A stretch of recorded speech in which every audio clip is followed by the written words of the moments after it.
Hello everyone. Last video में हमने किया था एटॉमिक रेडियस के बारे में हमने पढ़ा था, तो आज हम पढ़ने वाले हैं ionic radius. So today we are going to do ionic radius. अगर हमें एटॉमिक रेडियस का आइडिया हो गया होगा तो आयनिक रेडियस को भी समझने में ज्यादा टाइम नहीं लगेगा। सबसे पहले जान लेते हैं कि आयनिक रेडियस है क्या। It is related to ions. ये आयंस से रिलेटेड है। आयंस कहां होते हैं? Ions present in ionic compounds. Ions present होते हैं आयनिक कंपाउंड्स के अंदर और उन्हीं से रिलेटेड होता है आयनिक रेडियस। सो टाइप्स देख लेते हैं। हमारे पास दो टाइप्स ऑफ आयंस होते हैं। एक तो होता है कैटायन और एक होता है एनायन। कैटायन कैसे बनता है? It is formed by loss of one or more electron. Cation बनता है एक या एक से ज्यादा इलेक्ट्रॉन को लूज करने के बाद। और एनायन कैसे बनता है? It is formed by gain of one और मोर इलेक्ट्रॉन। तो एनायन कैसे बनता है? जब वो एक या एक से ज्यादा इलेक्ट्रॉन्स गेन कर लेता है। तो अकॉर्डिंगली हम इनका चार्ज बताएंगे। यहाँ इलेक्ट्रॉन लूज हो रहा है तो नेगेटिव चार्ज कम हो जाता है, तो इसीलिए कैटायन जो है इस पे पॉजिटिव चार्ज होगा। और एनायन में क्योंकि इलेक्ट्रॉन्स बाहर से आ रहे हैं, ऐड हो रहे हैं, नेगेटिव चार्ज ऐड हो रहा है, तो इस पे होगा नेगेटिव चार्ज। तो ये हमारे टाइप्स ऑफ आयंस हो गए, एक कैटायन और दूसरा एनायन। अब एग्जैक्टली हम जान लेते हैं कि आयनिक रेडियस होता क्या है। Let's see. The effective distance from the center of the nucleus of the ion up to which it exerts its influence on the electron cloud. So this is the definition of ionic radius. तो इसको समझते हैं। मान के चलिए ये मैं एक सब्सटेंस बना रही हूं जहां पर ये इनके सेंटर है।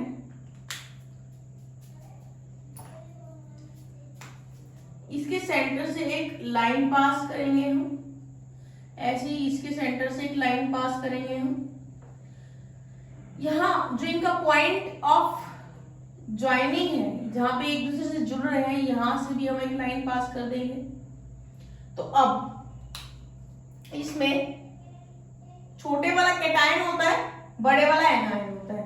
तो ये जो होगा रेडियस सेंटर से इसके इलेक्ट्रॉन क्लाउड तक बाहर जहां तक है, वो है आर कैटायन।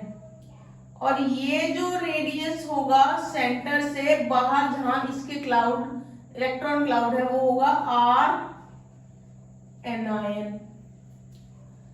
और ये जो न्यूक्लियस के बीच का डिस्टेंस है, इसे हम बोलेंगे इंटर न्यूक्लियर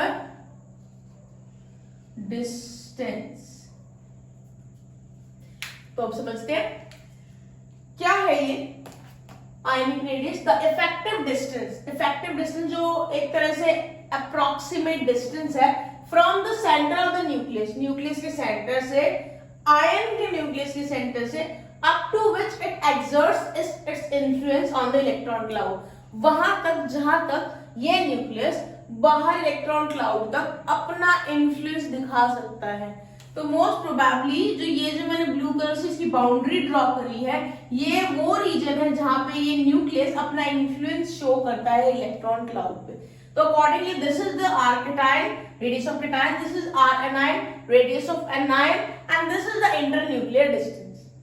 So मैं ये भी बोल सकती हूँ कि internuclear distance is equal to r cation plus r anion। बिल्कुल ठीक हो गई, यहां से देख के भी हमें पता चल रहा है। अब एक चीज और, अगर मैं इस रेडियस की डिटर्मिनेशन की बात करूं, तो जैसे कि इसमें लिखा है, तो इसने बोला है कि इलेक्ट्रॉन क्लाउड पे न्यूक्लियस का इन्फ्लुएंस जहां तक होता है, न्यूक्लियस क्योंकि पॉजिटिवली चार्ज है, इलेक्ट्रॉन्स या इलेक्ट्रॉन क्लाउड क्योंकि नेगेटिवली चार्ज है, तो उसमें अट्रैक्शन तो होगा। क्योंकि यहाँ पे इलेक्ट्रॉन क्लाउड काफी दूर तक उसका इन्फ्लुएंस हो सकता है, तो electron cloud can extend to very large distance and it may not be easily determined experimentally. Electron cloud क्योंकि दूर तक फैला हुआ है, तो उसको एक्सपेरिमेंटली डिटरमाइन करना थोड़ा पॉसिबल कम है। तो क्या किया जाए फिर? उसे थ्योरेटिकली डिटरमाइन किया जाता है, थ्योरेटिकल मेथड से उसको डिटरमाइन किया जाता है। तो most probably this internuclear distance is measured with the help of X-rays. That is the easy method. तो X-ray से डिटरमाइन करके उसके बाद कोई सुटेबल मेथड से हमें कैटायन का रेडियस या एनायन का रेडियस मिल जाए, तो हम उसे यहाँ इस फॉर्मूले में पुट करके निकाल सकते हैं तीसरी चीज को। तो ये इसकी डिटर्मिनेशन मेथड है। अब मैं आपको कुछ कैरेक्टरिस्टिक्स बताऊंगी आयनिक रेडियस की।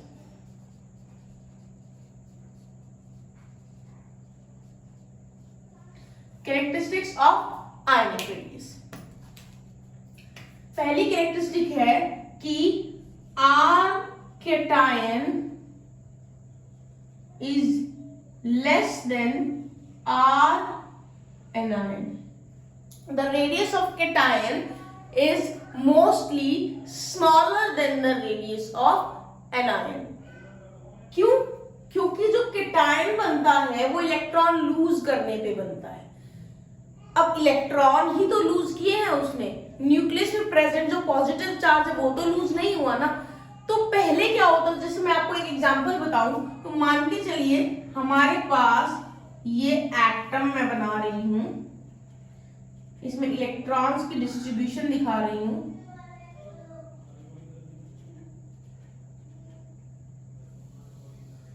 और इसमें ये इलेक्ट्रॉन एक है, ये आइसोलेटेड मतलब ये न्यूट्रल एटम है, इसमें ना तो कोई इसने इलेक्ट्रॉन लूज किया है ना गेन किया है। तो अगर इस एटम के अंदर नंबर ऑफ इलेक्ट्रॉन्स 11 है, तो नंबर ऑफ प्रोटॉन्स भी 11 होंगे। It means positive charge is equal to negative charge. लेकिन अगर ये एक इलेक्ट्रॉन लूज कर दे तो ये शेल खत्म। अगर ये इलेक्ट्रॉन लूज करता है तो यहां नंबर ऑफ इलेक्ट्रॉन्स 10 हो जाएंगे, but the positive charge is still 11। तो जो पॉजिटिव चार्ज 11 प्रोटॉन्स का 11 ही इलेक्ट्रॉन पे डिस्ट्रीब्यूट था, अब वो 11 प्रोटॉन्स का जो पॉजिटिव चार्ज है 10 इलेक्ट्रॉन्स पे डिस्ट्रीब्यूटेड है। तो मैं कह सकती हूँ कि एक इलेक्ट्रॉन के जाने पे जो चार्ज है पॉजिटिव चार्ज वो बाकी के इलेक्ट्रॉन्स पे एक्स्ट्रा आ गया होगा, क्योंकि जो चला गया उसका न्यूक्लियर चार्ज भी इन बचे हुए इलेक्ट्रॉन्स के पास आ रहा है, राइट? जैसे मान के चलिए, मैं आपको एक छोटा सा एग्जांपल देती हूँ। मान के चलिए आपके घर में 5 फैमिली मेंबर्स हैं, खाना बना 5 फैमिली मेंबर्स के लिए, ठीक है। लेकिन अगर एक फैमिली मेंबर बाहर चला जाता है तो उस खाने को ना वेस्ट हो, इसीलिए क्या होगा, वो जो खाना है बाकी के मेंबर्स जो 4 बच्चे वो डिस्ट्रीब्यूट कर ले, उनको ज्यादा खाना पड़ेगा, ऐसे इनको ज्यादा पॉजिटिव चार्ज जो है झेलना पड़ेगा। तो इस केस के अंदर न्यूक्लियर चार्ज ज्यादा होने के कारण ये जो इलेक्ट्रॉन्स है न्यूक्लियस की तरफ अट्रैक्ट ज्यादा हो जाते हैं पहले के कंपैरेटिवली, जिसकी वजह से इसका साइज छोटा हो जाता है। और एक शेल भी इसने लूज की है तो साइज तो छोटा होना ही था, तो इसीलिए कैटायन का साइज छोटा होता है। अगर मैं एनायन की बात करूं तो मान के चलिए ये वाला जो मैंने एटम लिया है,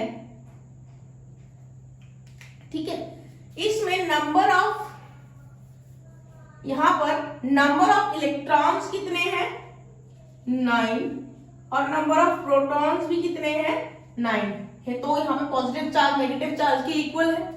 अब इस एनायन को अगर बाहर, मतलब एनायन नहीं, अगर इस एटम को बाहर से इलेक्ट्रॉन मिल जाए तभी एनायन बन जाएगा।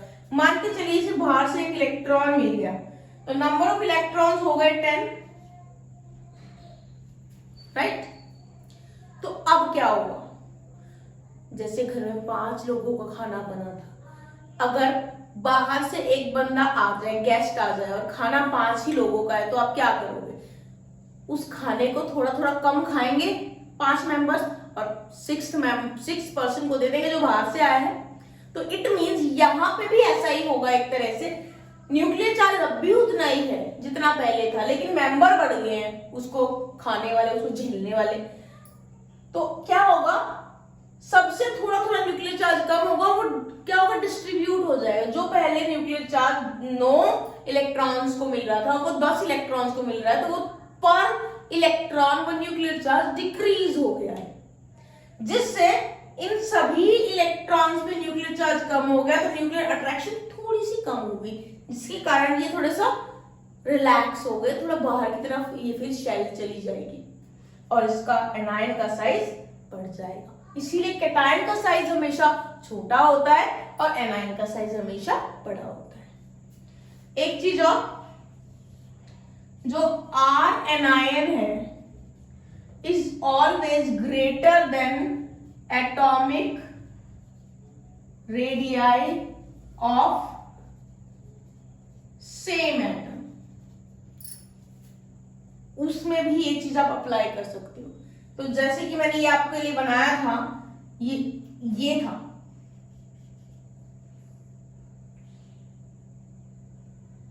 ये था आपका 27। तो अब मैं आपको 2 केसेस बताती हूं। यहां देखिएगा, इसी के बारे में बता रही हूं, इस पॉइंट के बारे में। जब ये एक एटम है तो इसमें इस वाले के एग्जांपल की बता रही हूं, 9 ही इलेक्ट्रॉन्स है और 9 ही प्रोटॉन्स है, मतलब पॉजिटिव नेगेटिव चार्ज इक्वल है। लेकिन जब ये एनायन बना तो इसको बाहर से इलेक्ट्रॉन मिल गया, तो 8 इलेक्ट्रॉन और 9 प्रोटॉन बन गए, तो इलेक्ट्रॉन ज्यादा बढ़ गए हैं, प्रोटॉन्स कम है, तो पर यूनिट इलेक्ट्रॉन जो न्यूक्लियर चार्ज था वो कम हो गया। तो इस केस के अंदर साइज इंक्रीज हो जाएगा, इंक्रीज इन साइज। तो एटम के कंपैरेटिवली जिससे ये एनायन बना है, एटम के कंपैरेटिवली एनायन का साइज बढ़ा हुआ है, क्योंकि एनायन के केस में इलेक्ट्रॉन पर इलेक्ट्रॉन पे न्यूक्लियर चार्ज डिक्रीज हो गया, जिसकी वजह से साइज बड़ा हो गया। वही चीज है यहाँ पे जो मैंने जस्ट एक्सप्लेन किया आपको। So this was about the ionic radius. Now we are going to do one more topic here.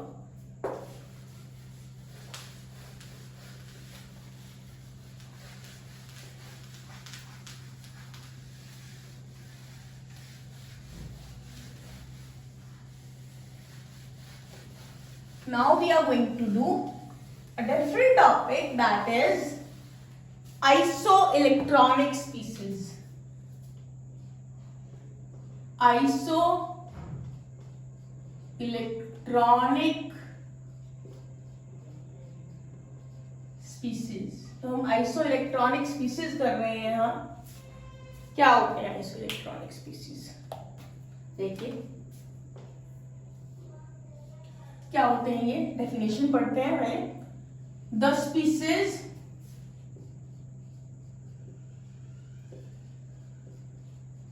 belonging to different atoms or ions, species जो अलग अलग एटम्स और आयंस को बिलोंग करते हैं, but they have same number of electrons, उनमें electron same होते हैं. और क्या होगा, बट डिफरेंट, और क्या डिफरेंस हो सकता है उसके में, दे have different magnitude of charge. समझते हैं इसको. यहां स्पीशीज होंगे जो डिफरेंट एटम्स और आयंस के होंगे, लेकिन उनमें होगा सेम नंबर ऑफ इलेक्ट्रॉन्स, पर डिफरेंट चार्ज हो सकता है उनके अंदर. जस्ट एग्जांपल लिखूंगी तो आपको क्लियर हो जाएगा ये और अच्छे से. N3 negative, O2 negative, F negative, Na positive, Mg2 positive and Al3 positive. इन सभी में नंबर ऑफ इलेक्ट्रॉन्स 10 है. सभी में 10 इलेक्ट्रॉन्स है. आप चेक कर सकते हो, बिल्कुल कर सकते हो. इन सभी में 10 इलेक्ट्रॉन्स आपको मिलेंगे. जैसे कि मैंने कहा, they are species belonging to different atoms और आयंस. तो देख सकते हो डिफरेंट एटम्स और आयंस है डिफरेंट, और इनमें सेम नंबर ऑफ इलेक्ट्रॉन्स है. Obviously I have written 10 electrons they have, and they have different magnitude of charge. देखिए चार्ज भी सबका डिफरेंट है. तो ऐसे स्पीसीज को हम बोलते हैं आइसो इलेक्ट्रॉनिक स्पीसीज. अब हम डिस्कस करेंगे आयनाइजेशन एंथैल्पी.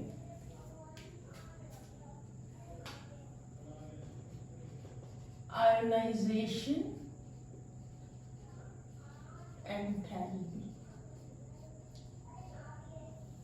तो सबसे पहले ये जानना जरूरी है कि आयनाइजेशन एंथैल्पी होती क्या है. तो उसके लिए मैं एक रिएक्शन लिखूंगी, जनरल रिएक्शन, उससे क्लियर हो जाएगा. एक एटम गैसियस फेज में है, it is converted into cation, that is positive ion. This is also in gaseous phase and electron is released. Also ionization enthalpy is released, which is shown as del IH. That is enthalpy, ionization enthalpy, change in ionization enthalpy. तो इसको देख के हम इसकी definition बहुत easily बना सकते हैं. So what is ionization enthalpy? It is the energy required to remove the most loosely bound electron from an isolated gaseous atom. So what it is? It is the energy required to remove the most loosely bound electron from an isolated gaseous atom. तो यहां मैंने एक atom ही तो लिखा है, वो भी gaseous state में एटम लिखा है. It means it is isolated, अकेला है वो, एटम्स नहीं लिखा मैंने. तो it is an isolated gaseous atom and what it does, इसमें से इलेक्ट्रॉन निकालने के लिए जो एनर्जी चाहिए वो होती है आयोनाइजेशन एनर्जी या ionisation enthalpy. And if you talk about the units, unit is kilojoule mole inverse. Electron volt is also the unit, and here ionization enthalpy can be also called as ionization potential. 1 electron volt is equal to 96472 joule mole inverse and 96.472 kilojoule mole inverse, and it is also equal to 23.06 kilocal mole inverse. So this I have written these values because in few numericals these values will be used, so it will be very helpful for you to solve the numericals. इसके बाद जो हम इसी में next heading पढ़ेंगे वो है successive ionisation enthalpy. क्या होती है सक्सेसिव आयोनाइजेशन एंथैल्पी, पहले समझ लेते हैं। जैसे कि कोई भी एटम है, अगर वो 2 या 2 से ज्यादा इलेक्ट्रॉन्स लूज करता है तो वो एक साथ तो करता नहीं होगा, 1 by 1 करता है। जैसे मैं यहाँ पे आपको एग्जांपल देती हूँ। जैसे मान के चलिए एल्यूमिनियम है, मुझे एल्यूमिनियम को कन्वर्ट करना है, एल्यूमिनियम जो कि गैसियस स्टेट में है उसको कन्वर्ट करना है Al3 पॉजिटिव आयन में गैसियस स्टेट में। तो कैसे होगा ये? पहले एल्यूमिनियम एटम कन्वर्ट होगा Al पॉजिटिव आयन और साथ में एक इलेक्ट्रॉन रिलीज होगा। इस केस के अंदर आयनाइजेशन एंथैल्पी होगी IE1। फिर aluminium positive ion gaseous state में कन्वर्ट होगा aluminium 2 positive ion gaseous state में plus electron will be release. That ionization enthalpy will be IE2. Aluminium 2 positive ion जो gaseous state में है, it will be converted into Al3 positive in gaseous state and an electron will be released, and in this case ionization enthalpy will be third one. तो यहाँ अगर मैं इन ionisation enthalpy की values के accordingly इनको arrange करूं तो ionisation enthalpy first will be the lowest one and the sequence will be this one, and here this is not the positive sign. See, ionization enthalpy 1 will be less, ionization enthalpy 2 will be more, and ionization enthalpy 3 will be the highest among these three. क्या reason हो सकता है? जब अगर मैं इस पहले reaction को देखूं तो आप देख सकते हो यहाँ पे एटम से कैटायन बन रहा है, and cation I already told you that it is smaller in size than the atom. Atom के कंपैरेटिवली कैटायन का साइज छोटा होता है, इलेक्ट्रॉन लूज हो गया, न्यूक्लियर चार्ज बढ़ गया। अब उसमें न्यूक्लियर चार्ज ऑलरेडी इतना बढ़ गया है, अब उसमें से इलेक्ट्रॉन रिमूव करना है तो एनर्जी तो ज्यादा लगेगी ही, तो इसीलिए आयोनाइजेशन एंथैल्पी 2 इज मोर। अब ये जो नेक्स्ट कैटायन बना उसमें एक और इलेक्ट्रॉन लूज हो गया तो और ज्यादा न्यूक्लियर चार्ज बढ़ गया पर इलेक्ट्रॉन। अब उस इलेक्ट्रॉन को रिमूव करने के लिए अब और भी ज्यादा एनर्जी चाहिए, इसीलिए ionisation enthalpy 3 is the highest one among these 3. So these electrons are removed in the steps. They are not removed at once. एकदम से नहीं रिमूव होते कि एक साथ तीनों इलेक्ट्रॉन रिमूव हो जाएंगे, no. They will be removed in steps. So this is the sequence. And as I told you, I am talking about successive ionization enthalpy. तो क्या होता है? यही होता है सक्सेसिव आयनाइजेशन एंथैल्पी में कि एक के बाद एक इलेक्ट्रॉन रिमूव होगा और उनके कोरस्पॉन्डिंग आयनाइजेशन एंथैल्पीज होंगी successive, first second third, like this, right. अब इसमें मैं आपको एक चीज और बताऊंगी, जो आयोनाइजेशन एंथैल्पी होती है, ionisation enthalpy is always positive. तो यहाँ जो मैंने पॉजिटिव साइन लगाया था वो इसके साथ नहीं लगाया था, वो पॉजिटिव साइन आयोनाइजेशन एंथैल्पी को शो करने के लिए लगाया था कि आयोनाइजेशन एंथैल्पी पॉजिटिव होती है। क्यों होती है पॉजिटिव, इसको भी डिस्कस कर लेते हैं। बिकॉज एनर्जी इज रिक्वायर्ड, आपको एनर्जी उसको देनी पड़ती है, रिएक्टेंट को एनर्जी देनी पड़ती है। यहाँ जो इस रिएक्शन के केस में अगर मैं बोलूं तो एनर्जी जब आप देते हो तो that is used as a reactant, right? So that's why it is added on in that system. तो एनर्जी जब भी हम देते हैं तो वो ऐड होती है, इसीलिए पॉजिटिव साइन। रिलीज होती है तो नेगेटिव साइन आता है। यहाँ पे इलेक्ट्रॉन रिमूव करने के लिए एनर्जी रिक्वायर्ड है, इसीलिए एनर्जी जो होती है ionisation that is positive. One more point I would like to tell you, practically अगर मैं बात करूं,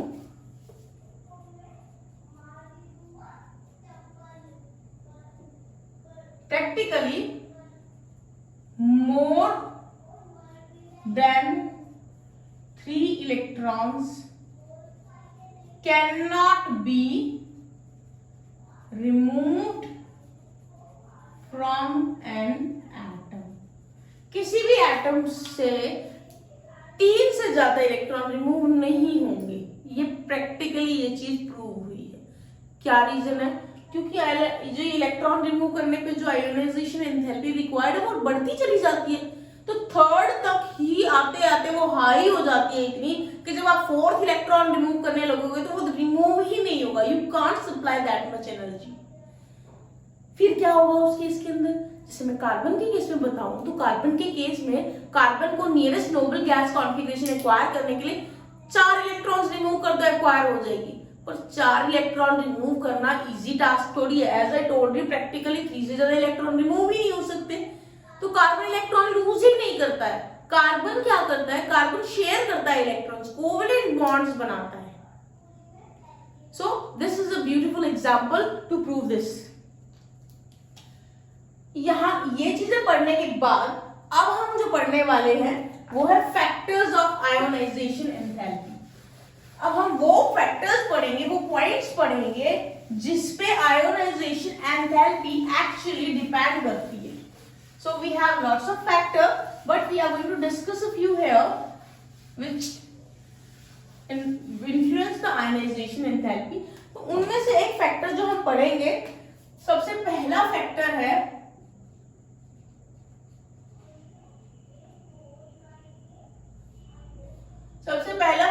उसमें एटॉमिक रेडियस। एटॉमिक रेडियस जितना बड़ा होगा उतना ही वैलेंस शेल का डिस्टेंस न्यूक्लियस से ज्यादा होगा। अब देखिए मैं यहां बनाती हूं, एक एटम है ये,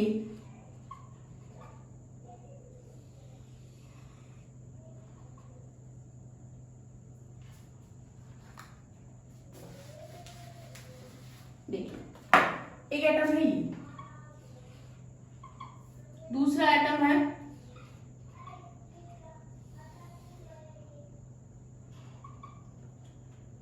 तीसरा एटम है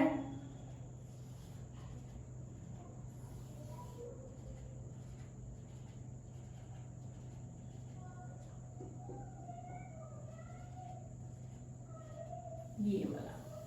तो इन 3 ही एटम्स को देख लीजिए, एक एक शेल ऐड होने पे कितना साइज में डिफरेंस आ गया। यहां डिस्टेंस इतना सा है, यहां डिस्टेंस इतना है और यहां डिस्टेंस इतना सा है। तो जैसे वैलेंस शेल और न्यूक्लियस और वैलेंस शेल का डिस्टेंस बढ़ेगा तो न्यूक्लियर चार्ज भी तो डिक्रीज होगा। जितना दूर होगा उतना इलेक्ट्रॉन को न्यूक्लियस से अट्रैक्शन कम मिलेगी, तो बाहर वाली शेल से इलेक्ट्रॉन रिमूव करना इजी हो जाएगा। तो मैं कह सकती हूं कि एटॉमिक रेडियस के केस में एटॉमिक रेडियस इसमें इस तरह से लिखेंगे, increase in atomic radii decreases ionisation enthalpy में जितना ज्यादा एटॉमिक रेडियस होगा उतनी ही कम आयोनाइजेशन एंथैल्पी लगेगी। सो इस सीक्वेंस से आपको बहुत अच्छे से समझ आ गया होगा। सो नेक्स्ट फैक्टर हम पढ़ेंगे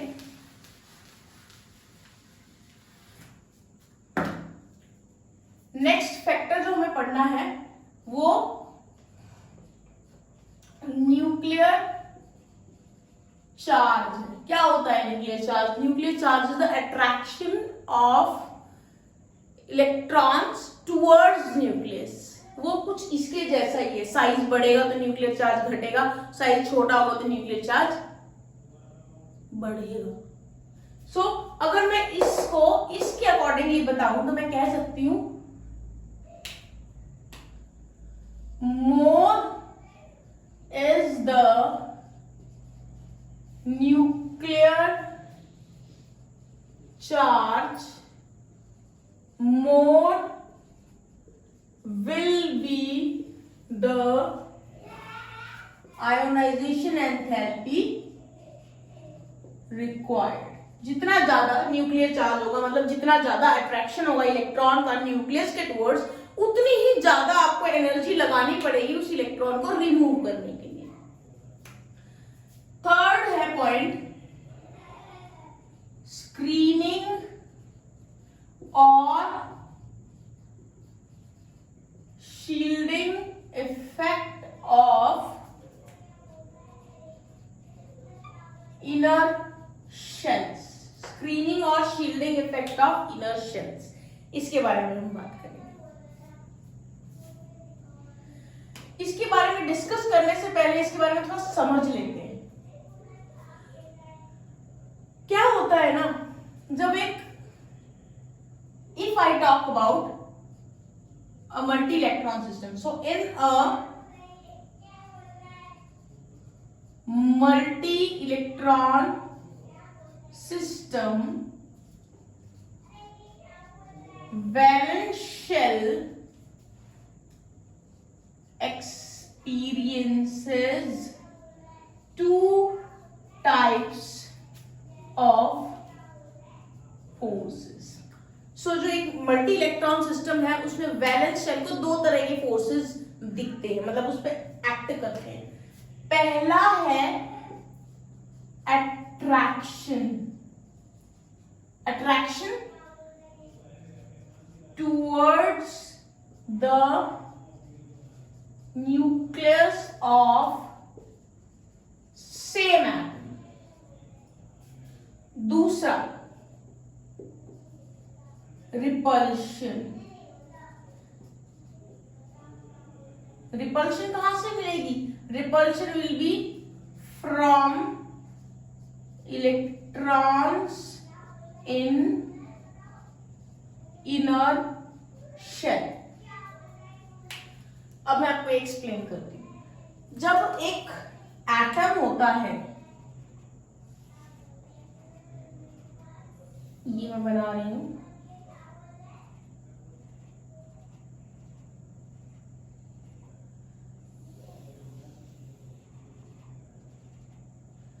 तो इस एटम पे दो फोर्सेस लगते हैं।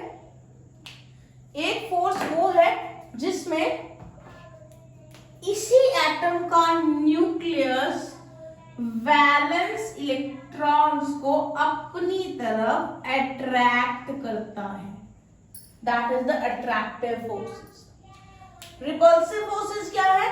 इसी एटम के जो अंदर इलेक्ट्रॉन्स प्रेजेंट है, ये देखो 1 2 3 4 5 6 7 8 9 10, ये जो इलेक्ट्रॉन्स है अंदर की शेल वाले को बाहर वाले इलेक्ट्रॉन्स को रिपेल करते हैं due to the same charge. So ये दोनों फोर्सेस एक साथ वैलेंस इलेक्ट्रॉन्स पर एक्ट करते हैं। तो जो नेट इफेक्ट होता है ना ऑफ दीज opposing फोर्सेस, इन दोनों फोर्सेस का जो नेट इफेक्ट होता है ना, क्योंकि ये दोनों अपोजिट है तो दोनों एक दूसरे को कैंसिलफाई भी करते हैं, तो नेट इफेक्टिव फोर्स जो होता है इससे क्या फर्क पड़ता है? this reduces the attraction experienced by the valence electrons. तो हम कह सकते हैं due to these two acting opposite and on the same time, क्या होता है ना, जो अट्रैक्शन इन इलेक्ट्रॉन्स को मिलनी चाहिए थी वो अट्रैक्शन रिड्यूस हो जाती है क्योंकि रिपल्शन भी साथ में चल रही है।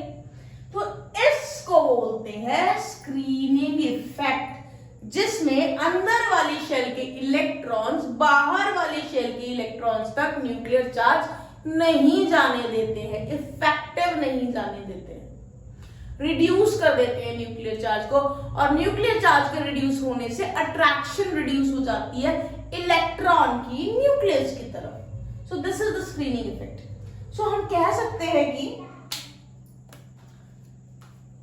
Z इफेक्टिव मतलब इफेक्टिव न्यूक्लियर चार्ज क्या होगा, that is equal to total nuclear charge minus screening constant. So ये क्या है, इफेक्टिव nuclear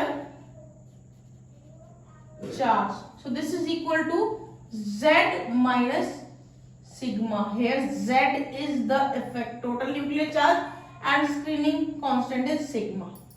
So इस तरीके से हमारा इफेक्टिव न्यूक्लियर चार्ज आ जाएगा जो एक एटम पे एक्सपीरियंस होता है। तो इसके लिए मेरे पास एक सीक्वेंस है S P D F। ये जो शेल्स हैं इनके कितना ज्यादा स्क्रीनिंग इफेक्ट होता है वो एक सीक्वेंस फॉलो करता है। एस जो ऑर्बिटल होता है उसमें मैक्सिमम स्क्रीनिंग इफेक्ट होता है because it is towards the nucleus, closer to nucleus. S orbital nucleus की काफी क्लोज होता है जिसकी वजह से एस ऑर्बिटल क्या करता है, न्यूक्लियर चार्ज को रोक के रखता है। पी ऑर्बिटल थोड़ा सा दूर हो जाता है न्यूक्लियस से तो इसका स्क्रीनिंग इफेक्ट कम होता है। डी और एफ ऑर्बिटल न्यूक्लियस से काफी दूर होते हैं जिसकी वजह से इन दोनों का इफेक्टिव न्यूक्लियर चार्ज ये कम है। ये स्क्रीनिंग शो नहीं करते, स्क्रीनिंग इफेक्ट कितना ज्यादा शो नहीं करते, शील्ड नहीं करते न्यूक्लियर चार्ज को, ये जाने देते हैं न्यूक्लियर चार्ज को और बाहर के शेल के इलेक्ट्रॉन्स को न्यूक्लियर चार्ज मिलने देते हैं। लेकिन एस और P specially S nuclear charge को रोक के रखते हैं। सो दिस इज द स्क्रीनिंग और शील्डिंग इफेक्ट। अब नेक्स्ट फैक्टर जो हम करने वाले हैं that is the penetration effect and this is also related to the orbitals. ये जो सारे हम फैक्टर्स पढ़ रहे हैं वो एक दूसरे पे ही डिपेंडेंट है। Now the next factor that we are going to discuss is penetration effect of electrons. Greater the probability of finding electrons near the nucleus, more difficult it is to remove the electron. मतलब जितना ज्यादा electron nucleus के close होगा उतना ही difficult होगा उस electron को remove करना। तो इसमें भी यही सीक्वेंस फॉलो होगा। अगर हमें s ऑर्बिटल से इलेक्ट्रॉन रिमूव करना है that will be difficult for us. p orbital से थोड़ा कम डिफिकल्ट, d और f ऑर्बिटल से इजीली वो रिमूव हो जाएगा because this is closer to nucleus. That's why this is the penetration effect of electrons. Fifth point हम पढ़ेंगे symmetry of electronic configuration.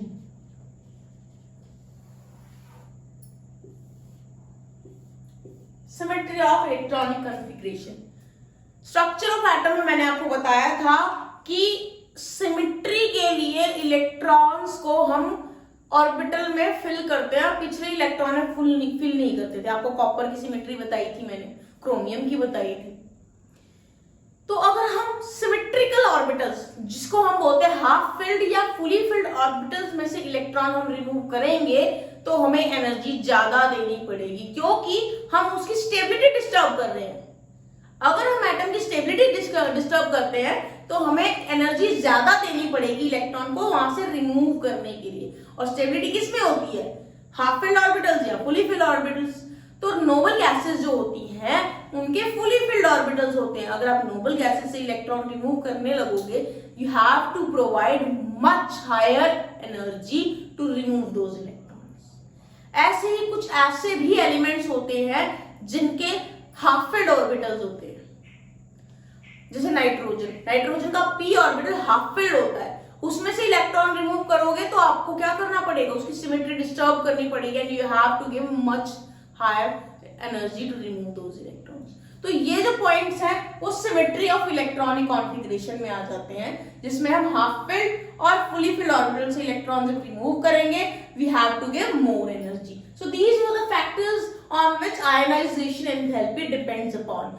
इसके बाद जो मैं आपको बताने वाली हूं वो है वेरिएशन क्योंकि हमने एटॉमिक साइज भी की थी, तो एटॉमिक साइज से ही रिलेटेड वेरिएशन होगी आयनाइजेशन एंथैल्पी की ग्रुप में और पीरियड में। So please listen carefully.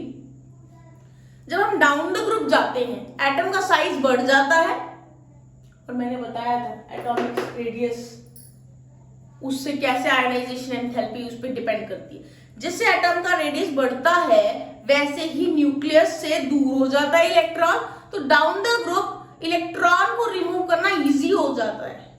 It means down the group ionization enthalpy decreases because it is easier for removing the electron. कम एनर्जी लगती है क्योंकि दूर हो जाता है वो न्यूक्लियस से।